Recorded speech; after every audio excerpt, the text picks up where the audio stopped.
Sesaat lagi Anda akan mengikuti program Making Life Better bersama Paulus Wiratno.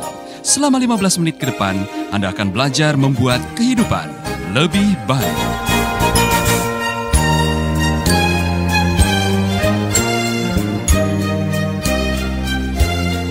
Jadi saya mau kasih awasan kepada Anda semuanya. Jodoh memang ada di tangan Tuhan.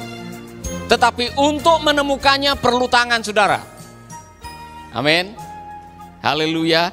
Jangan hanya ketemu di mikrolet 3 hari kemudian, atau ketemu di WA, ketemu di Facebook, kemudian tanpa basa-basi, tanpa mengenali, tanpa berdoa, saudara mengatakan syukurlah. Sudah lama saya nantikan, 37 tahun saya menantikan jodoh, tiba-tiba ada orang yang mau melamar. Tahu-tahu orang itu menipu saudara. Ya kan? Saudara pernah membaca kisah di mana ada orang yang menemukan jodohnya lewat Facebook? Tiba-tiba setelah menikah ternyata dia juga perempuan yang menyamar jadi laki-laki. Ada kasus-kasus seperti itu karena tidak hati-hati. Saudara, atau saudara menemukan orang yang membodohi saudara, dan bahkan baru terjadi ada orang yang bertemu lewat Facebook, kemudian ternyata dia pembunuh berantai. Jadi saudara, libatkanlah Tuhan untuk menolong anakmu menemukan teman hidupnya. Yang anak-anaknya sudah mulai remaja, tolong pikirkan baik-baik, doakan. Saya masih mendoakan anak-anak saya yang belum dapat jodoh supaya dapat jodoh yang sesuai dengan kehendak Tuhan. Satu kali ada anak saya yang mengatakan, menurut papa bagaimana? Saya diperkenalkan ketemu dengan anaknya, bagus, pinter, kuliah, 2 jurusan di Australia. Waktu saya ketemu bilang, tidak. Saya bilang, tidak. Karena saya tahu, kalau kamu menikah dengan orang itu yang tidak percaya kepada Tuhan dengan sepenuh hati, iman itu penting. Saudara-saudara, Abraham ingin anaknya menikah dengan wanita yang kenal Tuhan, bukan wanita sembarangan. Amin. Jadi mari kita akan belajar sesuatu. Yang pertama, kalau saudara mau cari jodoh, cari atau libatkan Tuhan dalam pencarian saudara. Yang kedua, saudara-saudara, kalau saudara sudah menemukan kriteria, yang pertama adalah, tadi menarik sekali, ada seorang wanita yang cantik parasnya dan belum bersetubuh dengan laki-laki. Dikatakan di situ, jelas sekali. Alkitab mengatakan orang yang cantik parasnya, dan penafsir mengatakan Ribka itu cantik sekali. Dan dia masih perawan. Mengapa itu disebutkan? Mengapa kata dan dia masih perawan itu disebutkan? Karena itu adalah standarnya Tuhan. Tuhan tidak main-main soal pernikahan, saudara. Bahkan di dalam perjanjian lama, saudara nanti mengikuti di dalam kisahnya Musa. Seorang yang baru menikah, waktu malam pertama akan ditunggui oleh tua-tua mengelilingi kemahnya. Jadi ketika malam pertama sudah dilakukan, maksudnya kalau bulan madu sudah dilakukan, pengantin akan membuang kain keluar. Apa artinya? Kalau kain itu mengeluarkan darah, berarti benar dia masih perawan. Kalau tidak, akan kena kutukan. Karena apa? Pernikahan di hadapan Tuhan bukan main-main. Saudara-saudara, saya mau mengatakan ini penting sekali. Ketika yang namanya pernikahan dilecehkan, direndahkan, diabaikan, standarnya diturunkan, dunia akan bermasalah. Abraham belajar dari apa yang dilihat, apa yang dialami oleh keponakannya di Sodom dan Gomora. Ketika orang sudah tidak lagi menghargai hubungan seks dalam koridor pernikahan, maka kutukan, kerusakan, kehancuran akan terjadi. Lihat saja nanti. Ketika negara-negara sudah mengabsahkan pernikahan yang melawan kehendak Tuhan, pasti akan terjadi sesuatu.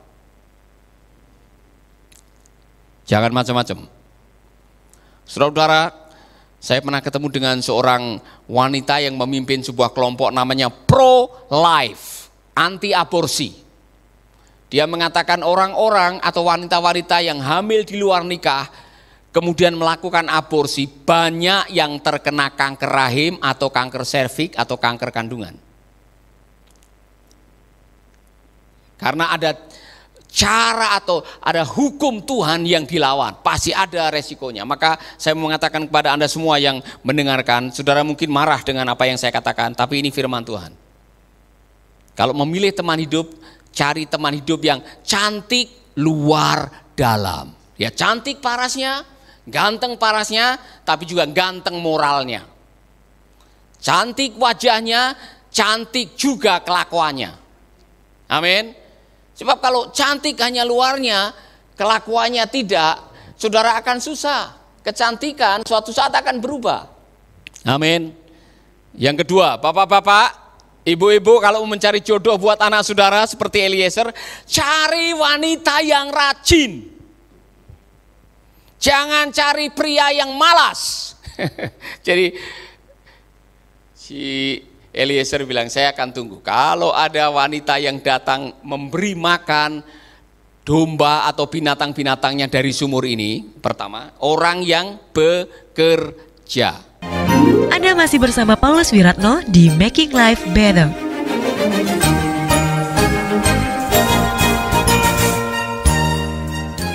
Orang yang mau sibuk, orang yang mau mengeluarkan keringat. Saudara-saudara, saya mau mengatakan ini. Saya mau mengatakan kepada Anda semuanya, cinta saja tidak cukup dalam pernikahan.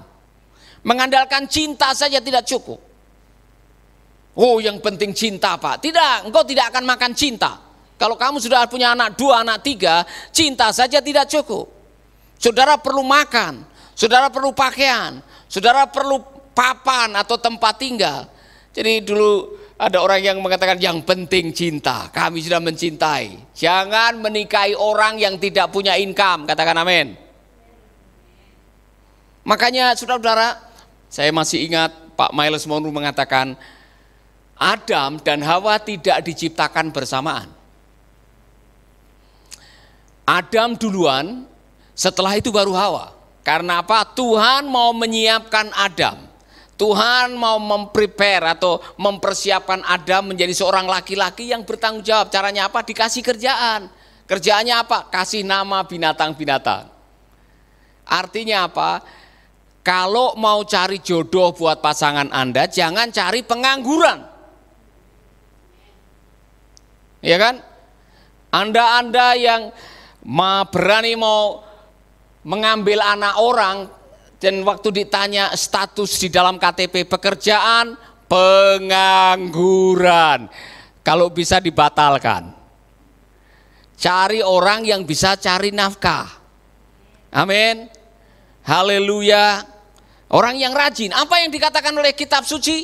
Tangan yang rajin membuat tidak berkekurangan. Tangan yang rajin membuat kita selalu berkecukupan. Maka saudara-saudara, nikahilah orang atau wanita yang rajin. Wow, wanita seperti itu digambarkan oleh Amsal pasal 12 ayat 4. Istri yang cakap adalah mahkota suaminya.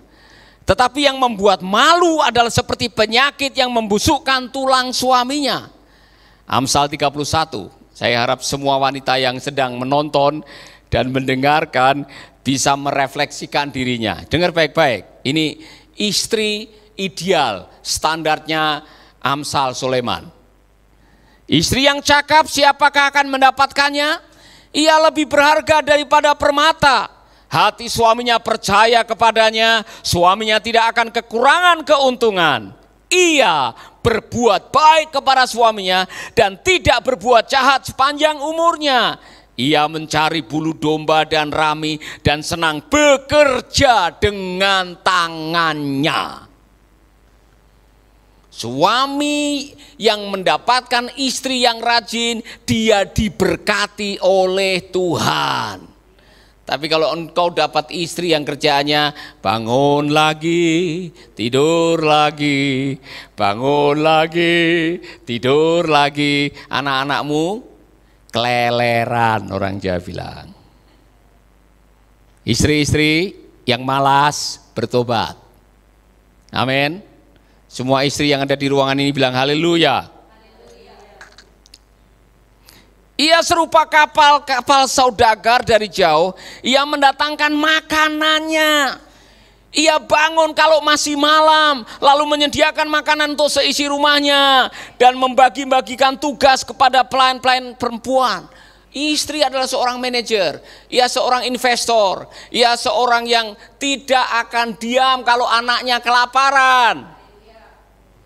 Amin. Jangan sampai kalau anak nangis datang kepada istri, mama saya lapar, minta papamu bikin makan sana.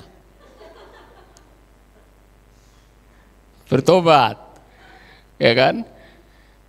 Saudara-saudara, kembali kepada kriteria tadi.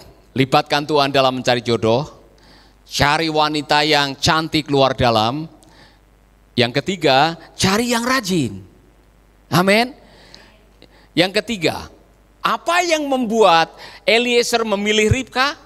Ribka memberikan air, bukan hanya untuk dia, tapi juga untuk unta-untanya, 10 unta. Saudara bisa tahu berapa lama dia bekerja untuk kasih makan untanya? 1 jam lebih menurut penafsir. Ribka mau padahal dia tidak kenal dengan orang ini. Inilah tes yang diberikan oleh Eliezer kepada siapa nanti Ishak akan menikah. Orang atau wanita yang generous, wanita yang tidak pelit, wanita yang suka memberi. Jadi yang jomblo-jomblo, kalau cari jodoh, carilah orang yang murah hati. Semua bilang murah hati. Jangan pernah menikahi orang pelit, saudara-saudara. Amin. Semua ingat ini baik-baik ya, yang cewek-cewek ini. Jangan mau dinikahi orang pelit. Saudara-saudara, Ribka tidak menyadari bahwa setelah itu dia akan melihat ada harta di 10 unta yang akan dia terima. Pelajaran yang sangat luar biasa, kalau Anda ingin menikmati kebersamaan dalam pernikahan, life is take and give.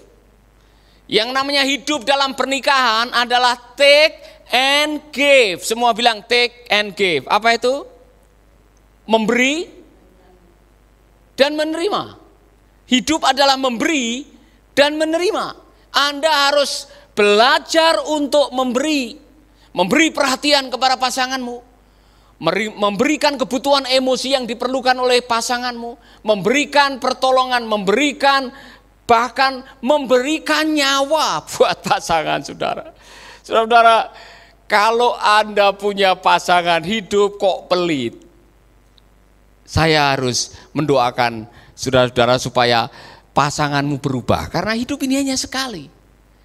Kalau saudara menjadi istri pelit, ya kan, menjadi suami pelit, itu nurun kepada anak-anak saudara nanti. Anak-anakmu itu melihat perilakumu.